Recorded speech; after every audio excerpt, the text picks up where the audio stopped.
Mal d'altitude. Œdème pulmonaire. Définition. L'œdème pulmonaire est la plus fréquente des maladies d'altitude.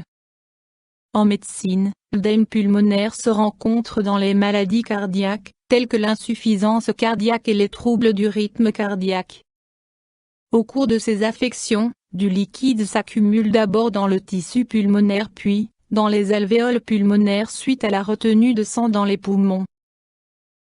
La cause de l'œdème pulmonaire d'altitude diffère de celle des œdèmes d'origine cardiaque.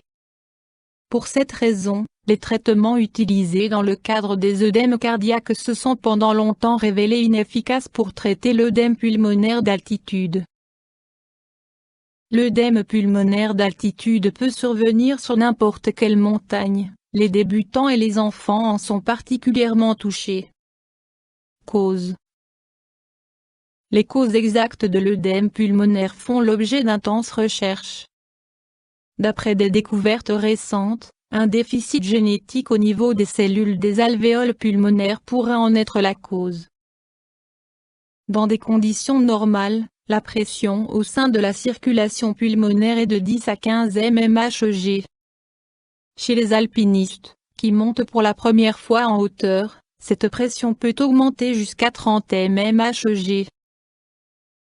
Chez les alpinistes présentant un œdème pulmonaire, la pression dans la circulation sanguine pulmonaire peut atteindre des valeurs de 60 mmHg. Cette augmentation de pression s'accompagne d'une accumulation de plasma sanguin dans les alvéoles pulmonaires après passage à travers les membranes lésées. Troubles, symptômes. Les symptômes de l'œdème pulmonaire se développent le plus souvent à partir d'un mal d'altitude aigu. Les symptômes sont céphalée intense, résistante au traitement, dyspnée, insomnie, perte d'appétit, faiblesse, nausée, vertige, vomissement, apathie. L'œdème pulmonaire se manifeste en général après un temps de latence de 12 à 36 heures, lorsque les alpinistes dans nos régions ont généralement déjà entamé leur descente. Souvent, plusieurs facteurs contribuent à son développement, un effort physique très intense ayant épuisé les réserves physiques du sujet en l'absence d'une acclimatation suffisante ou bien une infection des voies respiratoires préalable.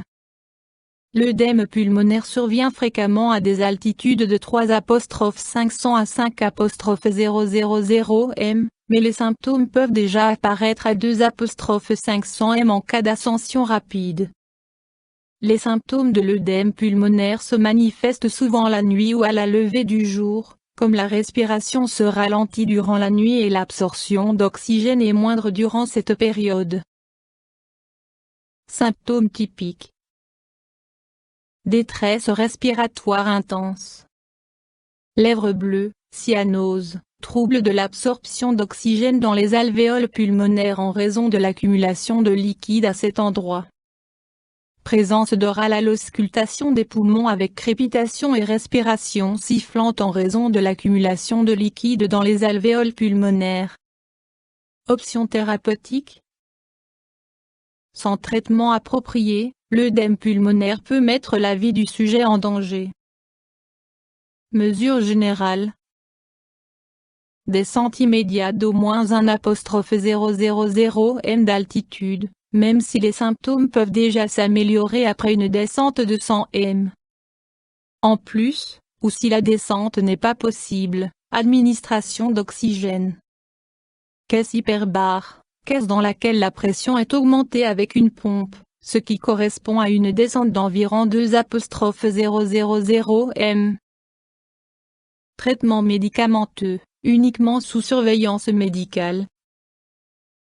Nifedipine diminue la pression au niveau des artères pulmonaires, ce qui améliore les échanges gazeux.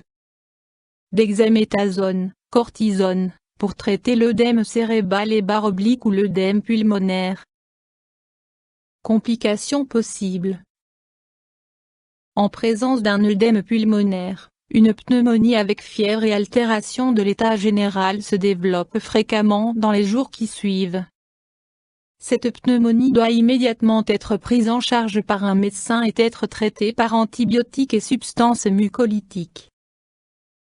Si l'alpiniste ne reçoit pas d'oxygène le plus rapidement possible et si une descente d'au moins 500 m n'est pas possible, l'augmentation permanente des pressions dans la circulation pulmonaire peut entraîner le décès du patient. Des cas de décès à la suite d'œdème pulmonaire sont survenus dans les régions de trekking en dehors de l'Europe, où les ascensions des sommets s'étalent généralement sur plusieurs jours. Des cas de décès ont aussi déjà été signalés en Europe. Mesures préventives.